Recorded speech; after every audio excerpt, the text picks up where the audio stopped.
Hello student, today we discuss about the history chapter 5. The chapter name is When People Rebel. In this chapter we discuss about the uprising of 1857 revolt, causes, spread of the rebellion, suppression of the rebellion, reason for the failure of rebellion, effect of the rebellion and nature of the rebellion. यानी देखेंगे इस chapter में हम लोग 1857 जो revolt है उसके बारे में डिस्कस करेंगे।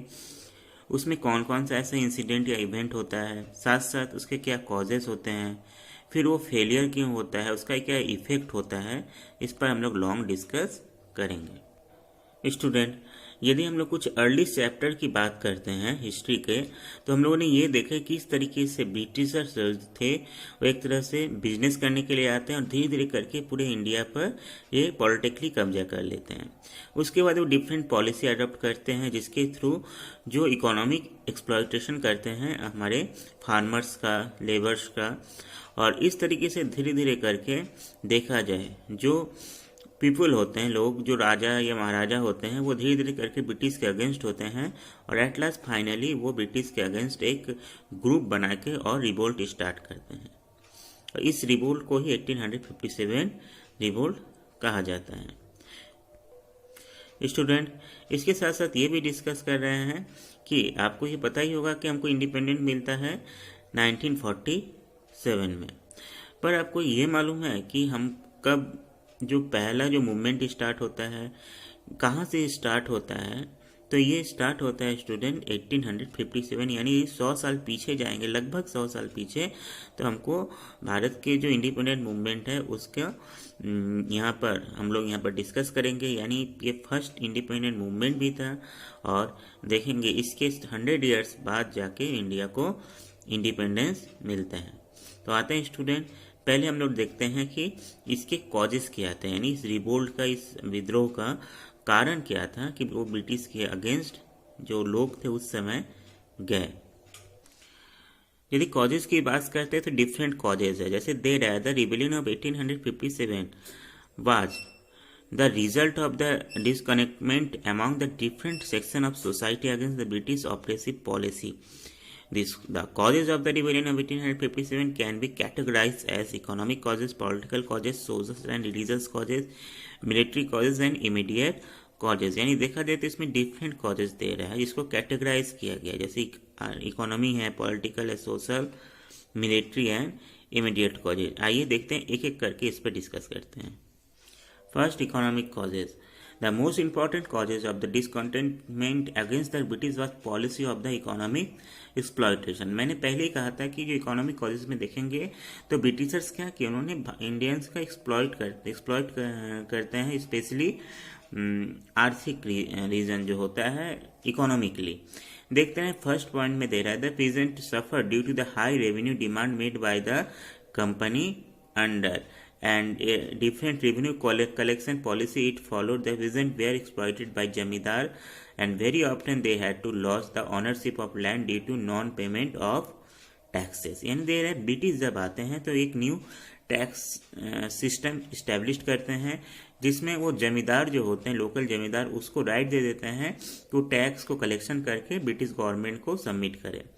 इससे होता क्या है, ये हाई जो जमींदार होते हैं वो अपने प्रॉफिट के लिए टैक्स के रेट को हाई कर देते हैं और जिससे देखा जाए तो फार्मर टैक्स देने में एक तरह से अनेबल होते हैं और फार्मर्स जो होते हैं टैक्स देने में अनेबल होते हैं और वो टैक्स नहीं दे पाते, जिससे वो ज़मीन उनकी जो लॉस्ट हो जाती है। इसके साथ साथ यदि हम लोग आर्टिशियन की बात करते हैं तो artisan had lost their means of the livelihood. Artisan craftsman bear the rude by the large scale of influence of cheap British manufacturing goods into India which is and made their handmade good very expensive. To safeguard their own industry, the British levied heavy duties on Indian goods in England also। यानी देखेंगे जो artisan मतलब जो craftsman थे, यानी जो कपड़े बीनते थे या कोई छोटे मोटे ऐसे प्रोडक्ट जो चीज़ों को बनाते थे उन पर वो हेवी टैक्स लगा देते हैं और जो ब्रिटिश से जो सामान आता था उस पर वो टैक्स नहीं लगाते थे, यानी ब्रिटेन से बना सामान, और जिससे क्या जो ब्रिटेन से जो बना हुआ सामान आता था वो देखा जाए सस्ता होता था कंपेयर देन इंडिया से बने हुए जो चीज़ें होती थी। इससे क्या होता कि जो इंडियन आर्टिशियन थे उनकी जो बिजनेस एक तरह से ख़त्म हो गई और वो एक तरह से डेप्टर हो गए। नेक्स्ट हम लोग देखेंगे पॉलिटिकल कॉजेज। यदि पॉलिटिकल कॉजेज देखेंगे तो नेचुरली यदि हम लोग देखेंगे सेकंड चैप्टर में पढ़े होंगे कि इस तरह से doctrine of lapse and different जो पॉलिसी उन्होंने बनाई, जिससे धीरे धीरे करके जितने भी जो राजवाड़े थे उनको, जो राज्य थे उनको वो हड़प लेते हैं। और इसी का मेन रीज़न होता है पॉलिटिकल कॉजेज में कि जो राजा महाराजा होते हैं वो ब्रिटिश के अगेंस्ट हो जाते हैं। जैसे देर है doctrine of lapse adopted by Lord Dalhousie angered the rulers of class Satara, Nagpur, Jhansi, Sambalpur वे are taken away by the British on pretext that the ruler did not have behind a natural successor to the throne। यानी यदि देखा जाए तो doctrine of lapse जो था Lord Dalhousie ने adopt किया था, इसमें ये था कि जिस राजाओं के अपने संतान नहीं होते थे वो अपने जो अडॉप्ट किए हुए बच्चों को सक्सेसर यानी उत्तराधिकारी घोषित नहीं कर सकते थे, और उसके मरने के बाद यानी राजा के मरने के बाद वो राज्य अपने आप ही ब्रिटिश ईस्ट इंडिया कंपनी का पार्ट हो जाता था।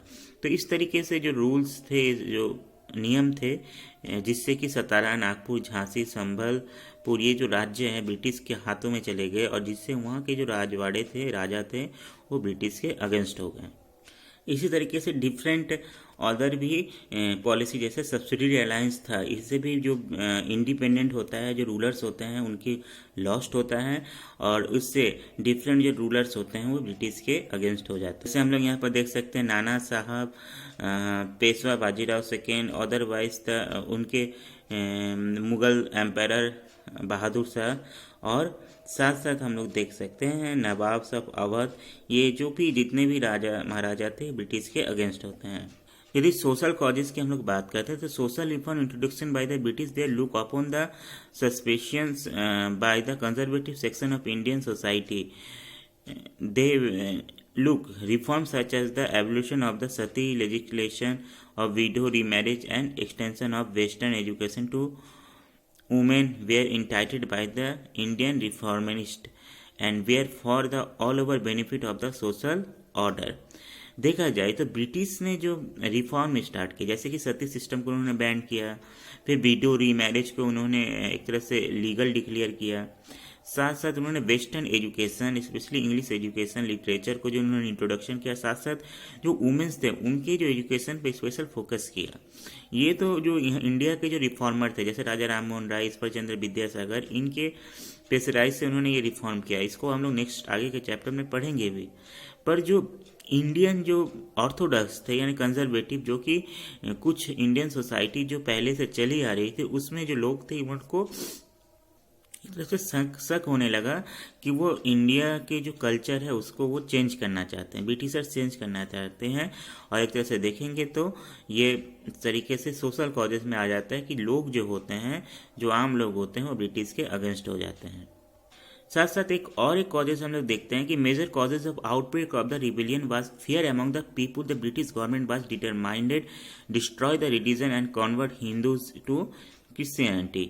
यानी ब्रिटिश जब आते हैं तो उनके साथ बहुत सारे क्रिश्चियन मिशनरीज आते हैं।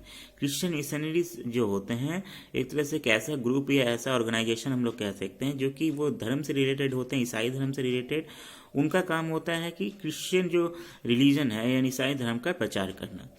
इससे होता क्या है कि जो इंडियन होते हैं वो उनके अंदर डर बैठ जाता है कि जो ब्रिटिशर्स हैं वो मिशनरीज के थ्रू, क्रिश्चियन मिशनरीज के थ्रू जितने भी हिंदूज हैं उनको क्रिश्चियन बनाना चाहते हैं। इससे भी जो लोग होते हैं वो ब्रिटिश के अगेंस्ट हो जाते हैं। यदि हम लोग और एक पॉइंट में देखते हैं तो social discrimination faced by the Indians due to the British attitude of racial superiority lead to the large scale resentment. यानी देखेंगे तो ब्रिटिश जो थे इंडियंस को एक तरह से इन्फेरियर देखते थे, उनको हे की दृष्टि से देखते थे, जिससे कि वो डिस्क्रिमिनेशन करते थे इंडियंस और ब्रिटिश में। यानी ब्रिटिशर्स अपने आप को बहुत ही एडवांस समझते थे इंडियंस से। तो ये जो डिस्क्रिमिनेशन था, ये जो भेदभाव था, इससे भी जो ब्रिटिशर्स के अगेंस्ट लोग हो गए।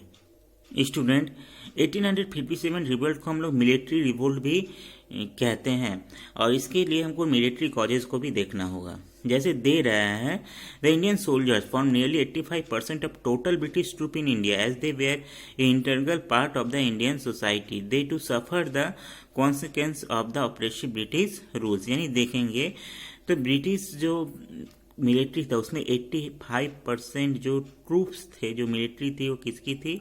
इंडियंस की थी। ओनली 15% जो ट्रूप्स थे वो ब्रिटेन से बिलोंग करते थे, यानी अंग्रेज थे। जैसे मिलिट्री कॉजेज में हम लोग देख रहे हैं, the Indian sipahi were look down up and handled with the contempt by the British officer, यानी देखेंगे जो 85% इंडियन थे फिर भी उनको एक तरह से डिस्क्रिमिनेटेड किया जाता था by the British officer. Next the pay scale were the discriminatory, यानी जो पेमेंट मिलता था वो इंडियन सोल्जर्स को कम मिलता था और ब्रिटिश सोल्जर्स को ज़्यादा मिलते थे। सेम ऐसे प्रमोशन में भी हम लोग देखते हैं, जो प्रमोशन जो बड़े बड़े पोस्ट थे वो ब्रिटिश ऑफिसर्स के पास थे, ब्रिटिश सोल्जर्स के पास थे, और जो लोअर पोस्ट थे वो इंडियंस को मिलते थे। Next and the last causes student immediate causes, यानी जो उस समय के जो इमीडिएट कॉजेस यानी तत्कालिक कारण क्या थे उस पर हम लोग डिस्कस करेंगे।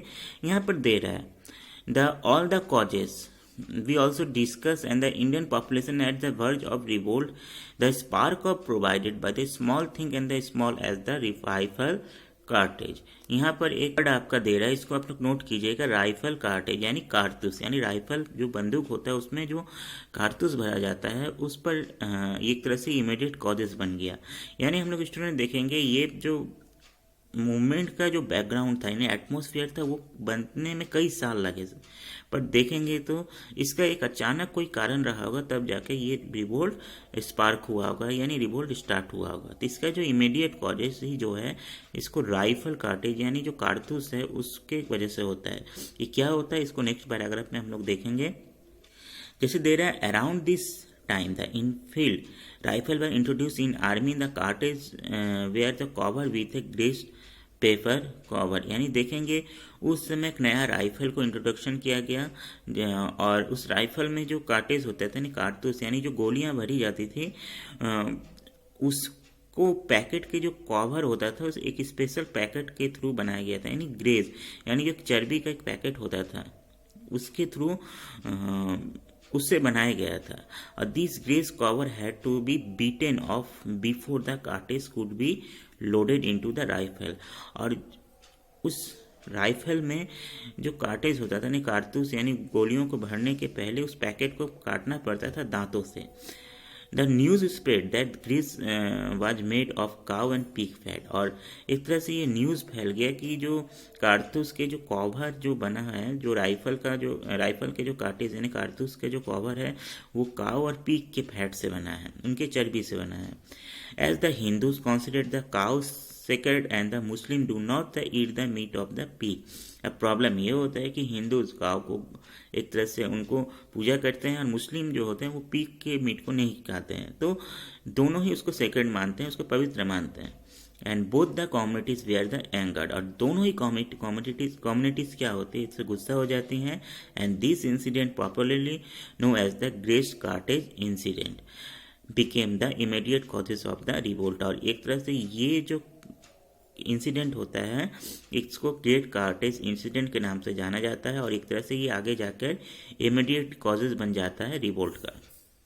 देन स्टूडेंट हम लोगों ने कॉजेज तो देख लिया, अब हम लोग देखेंगे रिवोल्ट किसने स्टार्ट किया, कहाँ से स्टार्ट होता है। तो there are the first protest against the using of greased cartridge by the डेस्ट by soldiers by name of Mangal Pandey. He belonged the 34th Infantry Section at Barakpur near Calcutta and refused the use of cartridge was the subsequently hanged। और ये जो person थे, ये जो soldiers थे मंगल पांडे, इन्होंने सबसे पहले इस कार्टेज को यूज़ करने का इन्होंने प्रोटेस्ट किया, और ये बैरकपुर कलकत्ता के पास ये इनका जो स्टेशन था। और देखा जाए तो एट लास्ट फाइनली उनको इसके अगेंस्ट इनको हैंग भी कर दिया था, उनको फांसी पे लटका दिया जाता है। नेक्स्ट देखेंगे 24 April 1957 some soldiers stand at Meerut also refuse to use cartridge. On 9 May 1857 they were severely punished for this and this incident spark of the military among the sipahi of Meerut. फिर आगे जाकर एक इंसिडेंट मेरठ यानी दिल्ली के पास मेरठ में होता है। और 9 May 1857 they were severely punished from this, और देखा जाए तो 9 May 1857 में मेरठ के पास जो होता है कुछ जो सिपाही होते हैं उनको पनिश्ड किया जाता है, और ये जो इंसिडेंट होता है वो एक तरह से वहाँ के जो भी जितने भी आर्मी इंडियन आर्मी होते हैं उसके वो अगेंस्ट हो जाते हैं। And on May 1857 this rebel soldiers kill the British officer, release the imprisoners comrades and the hoisted the flag of revolt. और देखेंगे 10 में 1857 है, नेक्स्ट डे होता क्या है, जो वहाँ के सोल्जर्स होते हैं वो ब्रिटिश सोल्जर्स को किल कर देते हैं और जितने भी कैदी उनके उनको वो एक तरह से आज़ाद कर लेते हैं और फ्लैग होस्टेड करते हैं। और यहीं से स्टार्ट होता है ग्रेट अपराइजिंग ऑफ रिवोल्ट 1857, यानी this was the official being of the great Indian uprising of 1857 revolt and the soldiers then set off for Delhi on 11th May 1857. They reached Delhi. Here the local infantry troops joined in the rebellion, seized Delhi as they declared the Mughal Emperor Bahadur Shah as the ruler of India. यानी देखेंगे तो next 11 मई को ये जो soldiers Delhi पहुंचते हैं, मेरठ से दिल्ली पहुंचते हैं और वहाँ पर दिल्ली के जो लोकल जो मिलिट्री होती है, इंडियन आर्मी होती है, वो ज्वाइन करती है और एट लास्ट फाइनली वो जो लाल किला होता है उस पर कब्जा कर लेते हैं, दिल्ली पर कब्जा कर लेते हैं और वहाँ पर मुगल एम्पायर बहादुर शाह को इंडिया के रूलर डिक्लेयर करते हैं, यानी भारत की आज़ादी डिक्लेयर करते हैं। Then student, in this first introduction video में हम लोगों ने 1857 जो रिवोल्ट है उसके कॉजेस को हमने देखा और इसके बाद हम लोग नेक्स्ट वीडियो में हम लोग देखेंगे स्प्रेड ऑफ रिबिलियन जो रिवोल्ट होता है वो कहाँ कहाँ इंडिया में होता है, साथ साथ उसके वो फेलियर होता है तो फेलियर क्यों होता है और इफेक्ट, उसके इफेक्ट पर हम लोग डिस्कस करेंगे। Then thank you.